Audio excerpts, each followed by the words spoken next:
Smilers.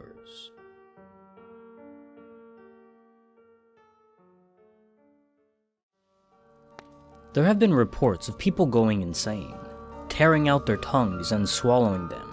Entire towns laughing deep into the night and not stop till the last one drops dead. Witnesses and reports say these people were smiling, a wide, stretching smile. It was discovered that it was caused by some virus that was found in the water supply. A cargo ship broke down in the wrong place and poisoned our city. I didn't find all this out until later. Till it was too late. Till it started taking pieces of me away. It was my sister's birthday. She was wearing a glowing red dress and our aunts painted her face. She looked like a princess. She was in a wheelchair. An accident took her ability to walk a year ago. A drunk driver ran a red light as my sister was crossing the road. It left her paralyzed from the neck down. We went to a restaurant on her birthday, and all the waiters and waitresses were smiling. Big, bright smiles. It really dazzled the atmosphere, and my sister enjoyed it immensely. This is how you run a business. This is how you get customers. I won't lie. It got a little creepy when the waiters stared because they never stopped smiling. I didn't let it bother me. Today was my sister's day. The following days, I began to notice other people smiling unusually broadly. My town wasn't a miserable town, but it definitely wasn't this, whatever this was. It quickly became unnerving. It soon became an epidemic of smiling people, and then they began acting strange. At night, I would hear inhuman screeching going on for hours. The police were called and it went away, but another would take its place.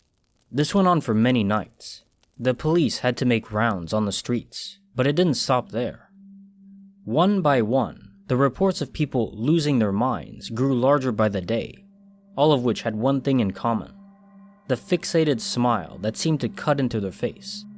We stopped turning on the news because we knew what the stories were going to be about. The next more horrific than the last.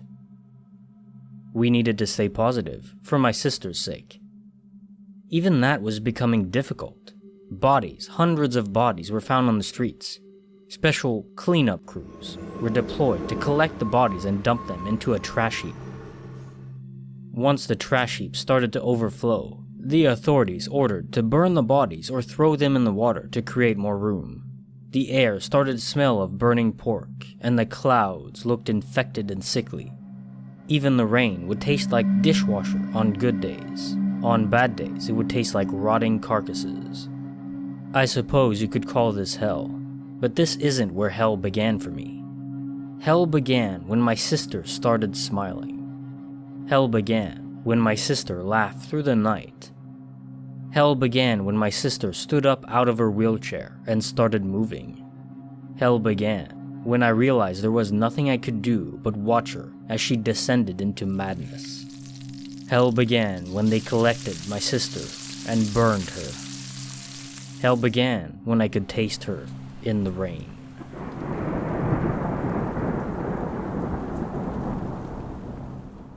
This is Kinetic Symphony.